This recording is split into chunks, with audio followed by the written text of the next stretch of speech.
buonasera da Sicilia 24, questi i principali argomenti di oggi.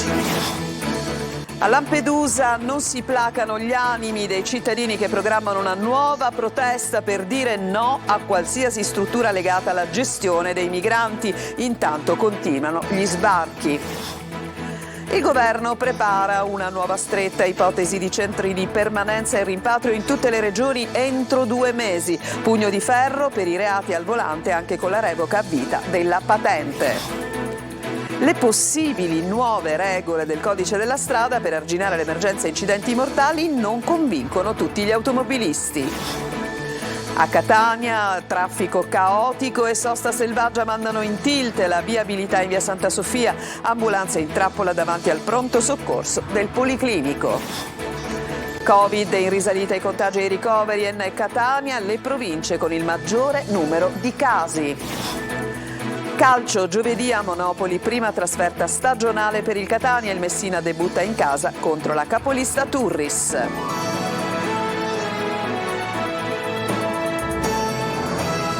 Buon pomeriggio, buonasera.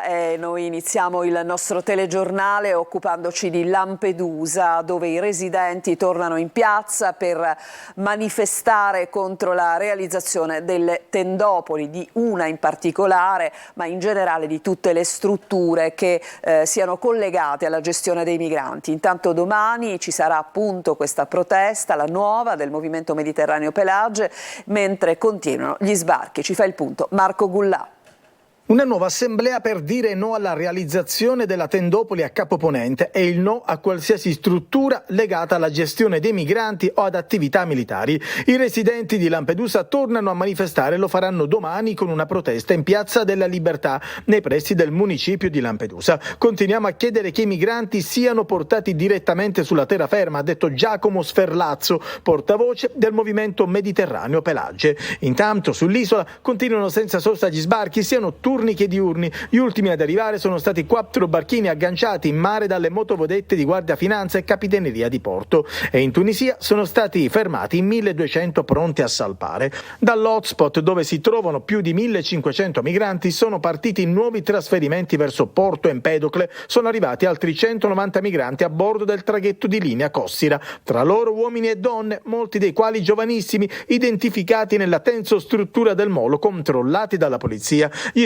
spostamenti proseguiranno anche nelle prossime ore. Intanto è polemica per le frasi shock esposte a Pontida da un attivista della Lega che chiede di cedere Lampedusa all'Africa. Parole che non sono piaciute ai leghisti siciliani, che adesso pretendono le scuse del ministro Salvini, offesi dalla mancanza di rispetto verso una comunità che da 30 anni non si è mai sottratta al dovere dell'accoglienza. Intanto il leader del Movimento 5 Stelle, Giuseppe Conte, sarà domani in visita a Lampedusa. Alle 12:30 Conte sarà al poliambulatorio dell'isola per un incontro con responsabili della struttura e il personale, poi incontrerà cittadini e commercianti. La nave Sea-Watch mette in salvo 40 persone sventando un respingimento illegale della Guardia Costiera libica. Per altre persone, ha spiegato la ONG tedesca, siamo arrivati troppo tardi, erano già state catturate dai libici che le riporterà illegalmente indietro. I migranti soccorsi hanno raccontato che la scorsa notte 4 persone cadute in mare sono scomparse tra le onde. E c'è stato un inseguimento in mare della Finanza per bloccare proprio un gommone con a bordo 15 migranti nordafricani, arrestati 2 scafisti. L'operazione rientra nell'ambito delle attività di contrasto all'immigrazione clandestina. Laura Spanò.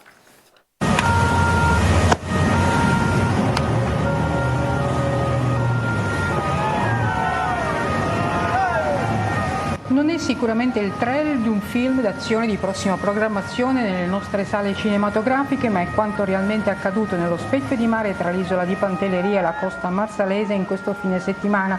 Alcune motovedette della Guardia di Finanza hanno infatti intercettato un gommone che a velocità sostenuta era diretto lungo le coste del Trapanese. Finalmente raggiunto, i militari delle Fiamme Gialle hanno intimato più volte l'ALTA al conducente dell'imbarcazione di porto, ma il gommone, con a bordo 15 persone, ha continuato spedito la corsa. Più volte accerchiato, finalmente dopo ore è stato bloccato. Chiudilo Massimo, chiudilo!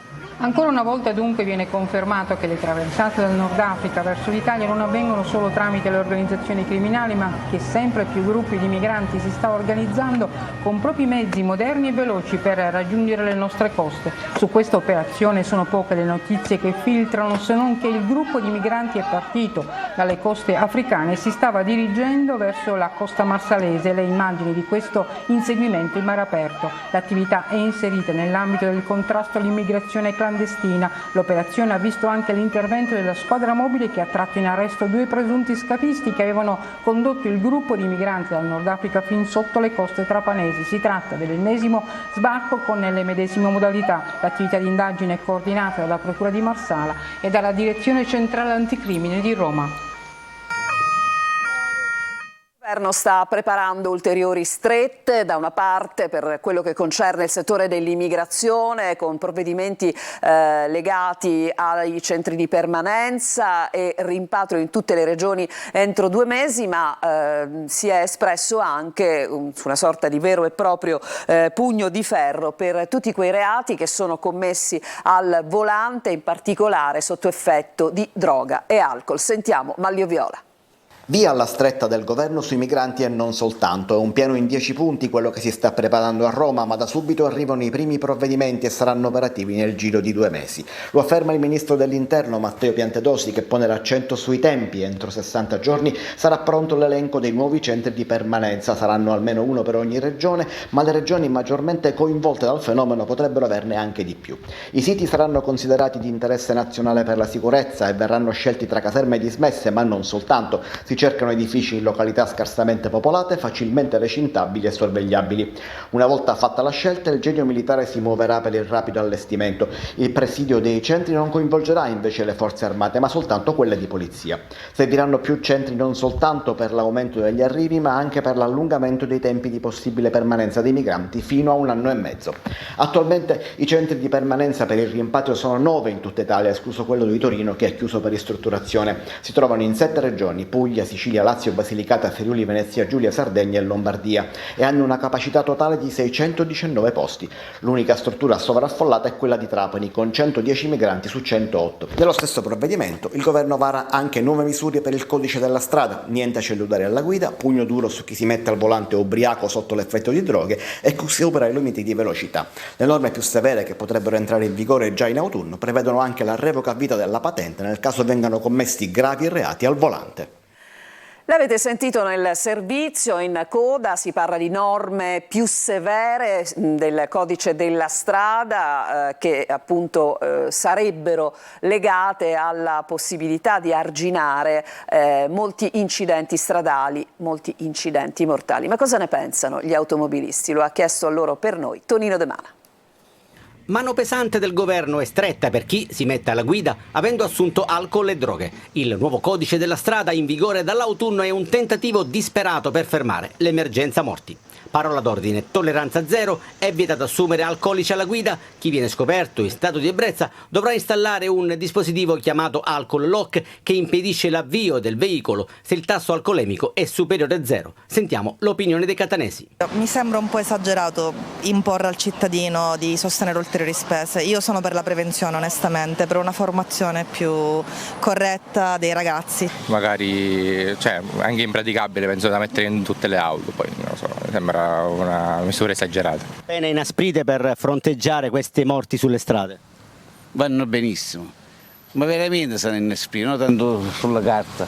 Se i limiti di legge stabiliscono che se si ha la guida bisogna avere un certo tasso e quello non viene rispettato, credo che sia giusto non mettersi sul veicolo. Bisogna stare estremamente attenti perché si lede la vita degli altri ed è un problema serio. Si rischia di perdere la patente per 3 anni se si viene sorpresi con le droghe? Penso che dipenda dal tipo di droghe, potrebbe aver senso o meno. Ti è mai capitato di trovare un amico con cui ti stavi per mettere in viaggio che era un po' brillo? Devo essere sincero di sì. Cosa hai fatto? Ho preso la guida io, essendo rimasto sobrio. Va addirittura peggio per chi viene sorpreso ad un test rapido per le droghe alla guida. In questo caso perderà la patente per 3 anni. Ripetute violazioni comporteranno il ritiro permanente della patente. E dovrebbe cambiare tutto anche per chi usa il monopattino, dall'associazione al casco obbligatori. Ecco come l'hanno presa i catanesi che se ne servono abitualmente per sottrarsi a ingorghi e soste vietate. Emanuela Corsi. I monopattini sono troppo pericolosi. È comodissimo in città, senza sarebbe veramente un handicap. C'è chi li trova poco sicuri e chi non ne può più fare a meno. Sui monopattini i cittadini continuano a dividersi, soprattutto adesso che arriva la stretta del governo anche su questo mezzo a due ruote che spopola nelle nostre città. Tra le principali novità introdotte nel nuovo codice della strada per la mobilità elettrica ci sono l'obbligo della targa, di assicurazione del mezzo e l'uso del casco che diventa obbligatorio per tutti. Adesso per guidare il monopattino ci vuole il casco, secondo te è giusto o no? Giusto. È più sicuro? Sì, sicuro. Sono d'accordo, è comunque un mezzo pubblico e ci sta.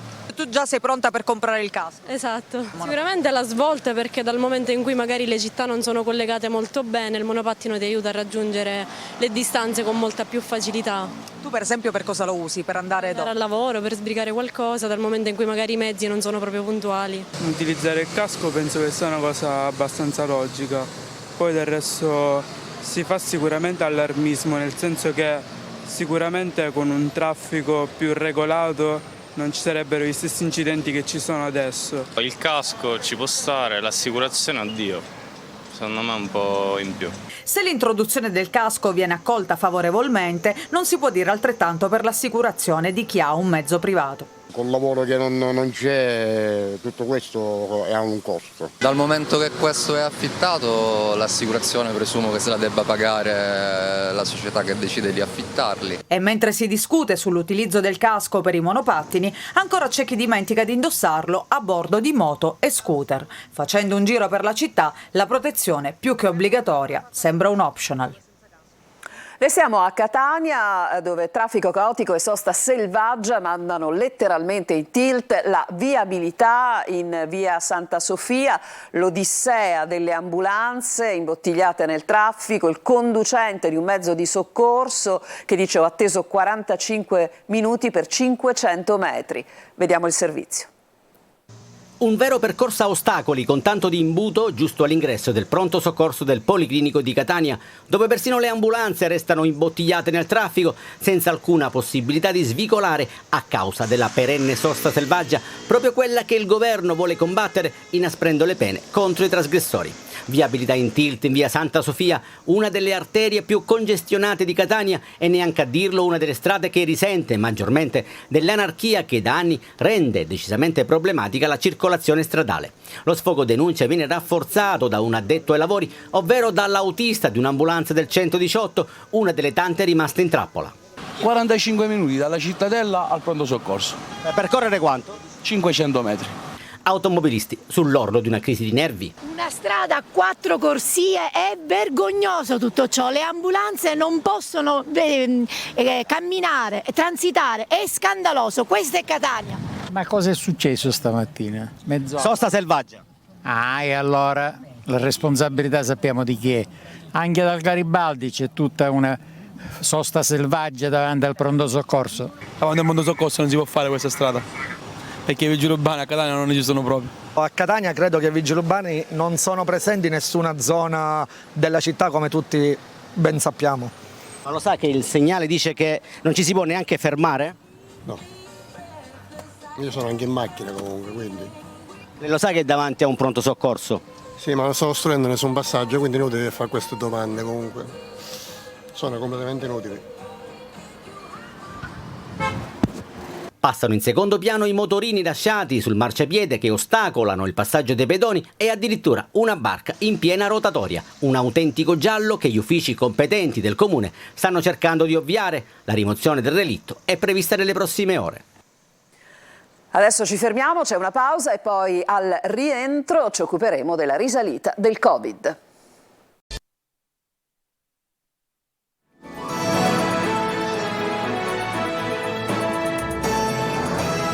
Seconda parte di Sicilia 24, si ritorna a parlare prepotentemente del Covid con i contagi in risalita soprattutto nelle ultime settimane a Catania e a Enna, per quanto riguarda la nostra isola, le province nelle quali si è registrato il maggiore numero di casi. Non c'è comunque da preoccuparsi, sentiamo il servizio che è di Francesco Aloi. Stiamo osservando un incremento nel numero di casi di Covid, atteso peraltro perché ci sono state le vacanze, i viaggi e ora la riapertura delle scuole e delle attività. L'autunno è alle porte e si torna a parlare di Covid. Il virus che ha procurato migliaia e migliaia di vittime non è mai andato via e ora torna a far parlare di sé. Rispetto a prima, però, è molto più indebolito e porta in ospedale pochi contagiati. Le province che registrano un maggiore incremento sono quelle di Enna e Catania, con numeri pur bassi come in tutta la regione, ma ampiamente sottostimati rispetto al reale impatto della circolazione virale. I posti letto occupati da pazienti Covid-19 in area medica e terapia intensiva sono superiori alla media nazionale, pur con numeri esigui e una percentuale pari rispettivamente a quasi il 7% e a poco più dell'1%.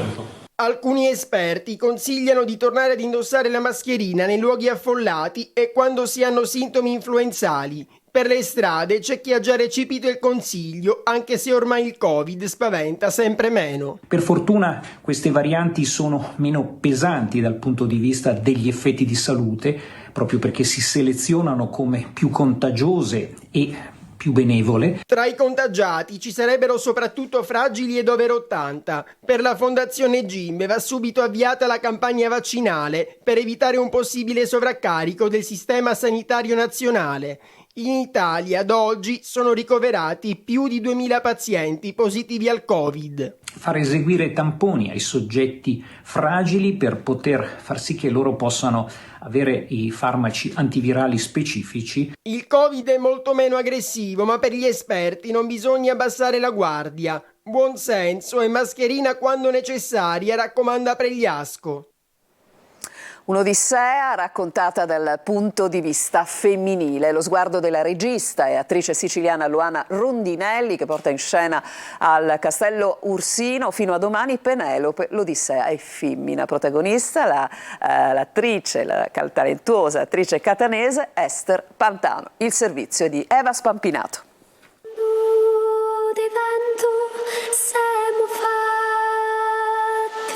Penelope non è più disposta ad aspettare Ulisse, ma è pronta a ritrovare se stessa e la voglia di ricominciare, nonostante i dolori e le sofferenze. Quella che l'attrice e regista siciliana Luana Rondinelli mette in scena al Castello Ursino di Catania fino a domani è una odissea vissuta e attraversata da Penelope, che veste i panni della talentuosa attrice catanese Ester Pantano.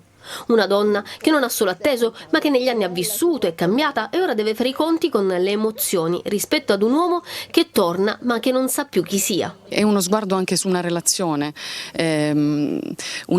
che se ti schiaccia, non ti sostiene, non ti dà modo di brillare, non ti rispetta, non è il caso di aspettare 20 anni come 10 anni, come un anno. In questo senso bisogna appunto prendere una decisione importante ed è quella di lasciare andare e prendere un'altra strada. Penelope, l'Odissea femmina, è una pièce teatrale immersa totalmente nel presente del nostro tempo e della nostra società, che parte da uno spunto storico ed epico per attraversare la tortuosa strada che una donna deve percorrere per arrivare alla consapevolezza di sé e della sua forza. È un viaggio catartico alla riscoperta della sua forza, della sua dignità e del proprio talento, che quando viene riscoperto diventa dirompente. Una donna diventa ancora più forte, prendendo consapevolezza di se stessa, fino alla scelta finale, che è la scelta di scegliere appunto il suo cammino, il suo percorso, se stessa, e va via. C'è il tema dell'attesa, dell'aspettativa e c'è la storia di una donna alle prese con la cultura del suo tempo, con ciò che ci si aspetta da lei, che però sente in cuor suo sentimenti e frustrazioni. Ci fermiamo ancora, il calcio in chiusura di TG.